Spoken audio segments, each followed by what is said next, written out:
12 જૂન 2025ના રોજ સુરત જિલ્લાના કામરેજ તાલુકાના ઉંબેલ ગામ શોકમાં ડૂબી ગયું હતું, જ્યારે ગામની પુત્રી વિભૂતિ અતુલ પટેલનું અમદાવાદ વિમાન દુર્ઘટનામાં મૃત્યુ થયું હતું. આ દુઃખદ ઘટના ત્યારે બની જ્યારે વિભૂતિ અને તેના મંગેતર હાર્દિક તેમની સગાઈ પછી લંડન પરત ફરી રહ્યા હતા. વિભૂતિ ભારતમાં ફિઝિયોથેરાપીનો અભ્યાસ પૂર્ણ કર્યા પછી લંડનમાં વધુ શિક્ષણ મેળવી રહી હતી. લગભગ 10 દિવસ પહેલા તે તેની સગાઈ માટે તેના વતન આવી હતી.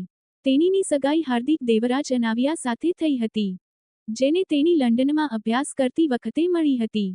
વિભૂતિનો મૃતદેહ તેના વતન ઉંબેલ લાવવામાં આવ્યો હતો. તેમના અંતિમ સંસ્કાર ગામમાં કરવામાં આવ્યા હતા, જેમાં મોટી સંખ્યામાં લોકોએ ઉપસ્થિત રહ્યા હતા.